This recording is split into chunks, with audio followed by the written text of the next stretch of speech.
Theme: your selfishness is keeping you small. Beloved friends, today I want us to reflect on a truth that is both simple and profound. Selfishness shrinks us. Selflessness stretches us. Many times in life, people choose themselves to the exclusion of everyone else. They hoard love. They hoard money. They hoard help. They hoard opportunities. Their world becomes smaller and smaller until one day they look around and realize they are standing alone. There is a saying, eat alone and you will die alone. It means when you make life only about you, don't be surprised when life leaves you with only you. And here is the painful truth.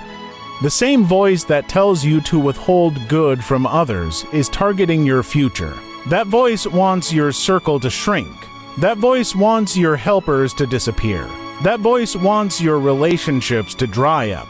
That voice wants you to be exposed when life storms come. Because when challenges confront you, and they surely will, you will suddenly realize the people you refuse to help cannot stand with you, and the people who encouraged your selfishness are also selfish, and they will abandon you faster than you expect. God's principle is simple. Whether you are religious or not, this is a universal law. What you sow, you will reap. When you sow love, you harvest love. When you sow generosity, you harvest support. When you sow selfishness, you harvest loneliness. Even Jesus said, "Give, and it shall be given unto you." Giving isn't just about money. It's about care, time, compassion, standing with others, lifting somebody else when they fall.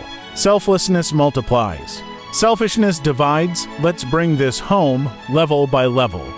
1. At the personal level, selfishness makes your world small. A selfish person cannot build deep friendships.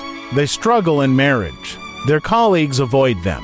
Their success is lonely and fragile because it rests only on them. But the selfless person, they walk into a room and joy comes with them. People want them around. Doors open not because of power, but because of love earned. 2. At the nuclear family level, homes fall apart, not because of poverty, but because of selfishness. A spouse who thinks only of themselves destroys unity. Parents who never sacrifice lose their children's hearts. Siblings who only compete never experience true family. But a family built on shared sacrifice, that family becomes unbreakable. Storms come, but they stand. Why? Because love is their shield. Point 3. At the extended family level. How many families are divided today because someone refused to help when they could? Because someone held back kindness? Because someone said, "It is not my business." Selfishness weakens bloodlines. Selflessness strengthens generations. God blesses families who bless one another, not only materially, but emotionally, spiritually, and relationally. For it the community lay veil, a selfish community cannot rise. Neighborhoods decay when people say, "Not my problem, not my child, not my responsibility." But when communities unite, when neighbors look out for one another, when people share, support, and protect each other, crime drops, hope rises, children flourish, elders feel safe.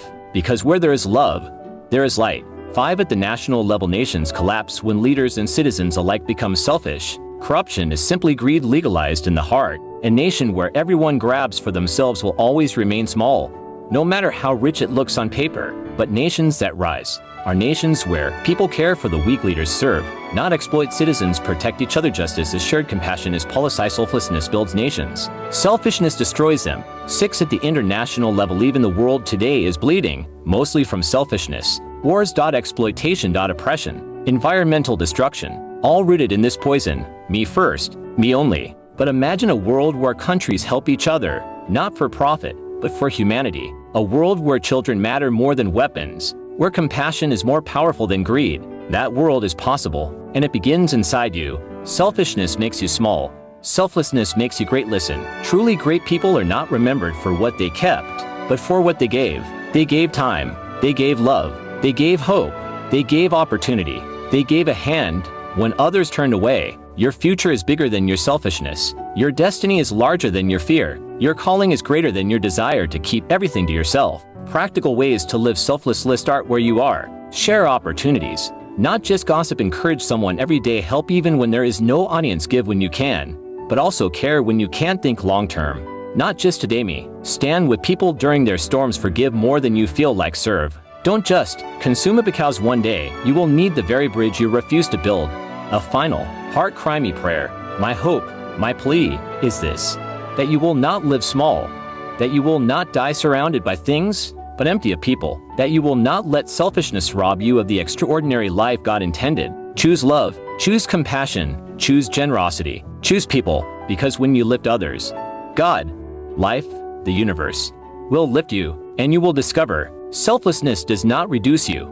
It enlarges your soul. It multiplies your influence. It makes your name echo in grateful hearts. And that, dear friends, is true greatness.